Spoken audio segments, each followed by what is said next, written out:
আন্দাইলে গিয়ে আমাকে দাপন করতে হয়, এটা আমার বড় রকম একটা সমস্যা। বাবার চেয়ে দায়িত্বশীল কোনো পুরুষ যখন হয় না, তখনই মায়ের চেয়ে যত্নবান এই পৃথিবীতে কোনো নারী হয় না। বলছি রাজধানীর উত্তরখানে একটি বৃদ্ধাশ্রমের কথা। রাস্তার পাশে ফুটপাতে পড়ে থাকা এসব মা যেন আজ সন্তানের অবহেলিত মা, যা দেখে চোখে নেমে আসে এক ভয়াবহ কান্না। যিনি তার সন্তানের জন্য নিজের জীবনটাকে বিসর্জন করে দিতেন, আজ তার শেষ আশ্রয়স্থল হলেন এই আপন নিবাস বৃদ্ধাশ্রমে। বলছি মায়ের কথা। নাম?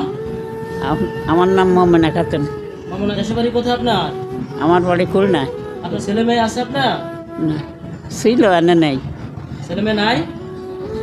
নেই, আমার কেউ নেই, আমার একটু বসার জায়গাও নেই। আত্মীয় স্বজন কি মানে আত্মীয় স্বজন তারা না আছে, কিন্তু সেগুলো আমার খবর হতো লয় না, নেই না। যে এখানে কতদিন যাবত আছেন? 10 বছর।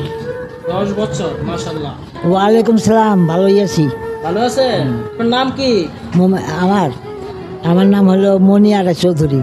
মনিয়ারা চৌধুরী, সুন্দর নাম। দেশের বাড়ি কোথায়? এইখানে বেশি দূরে এখানে না। কতদিন যাবত আছেন এখানে আপনি? এখানে 12-13 বছর এরকম। 12-13 বছর। ছেলে মেয়ে আছে?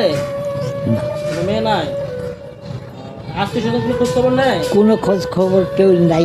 আত্মীয় স্বজন কি কোনো খোঁজ খবর নেই? আমি কানা হয়েছি দে বাবা, আমার বিয়ে খালা হয়ে গেছি আমি। প্রতিষ্ঠানটিতে অসহায় মায়ের সংখ্যা 115 জন। প্রতিষ্ঠানটির পরিচালক জানান, প্রতিদিন গড়ে 50 কেজি করে চাউল লাগে। নিত্য প্রয়োজনীয় জিনিস ও ডাক্তার এবং ওষুধ তো আছে। এসব খরচ বহন করতে হিমশিম খাচ্ছেন এই পরিচালক। এটা আমার বড় রকম একটা সমস্যা যে আমরা কোনো কবরস্থান এখন ওই রকম দাফন করার ব্যবস্থা করতে পারি নাই। আর একটা অ্যাম্বুলেন্স তো আমাদের এখানে, অ্যাম্বুলেন্স বলবো অনেক টাকা দাম।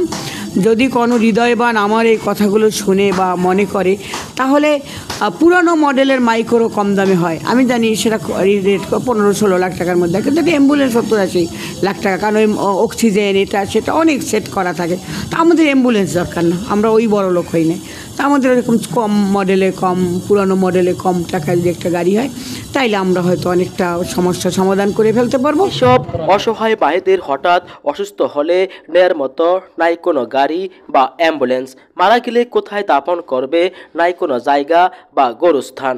তাই সবার কাছে বিনীত অনুরোধ, এসব অসহায় মায়েদেরকে অন্তত পক্ষে একবেলা খাবারের যেন ব্যবস্থা হয়। আহমেদ সোহাগ, দেশ ও নাগরিক, ঢাকা।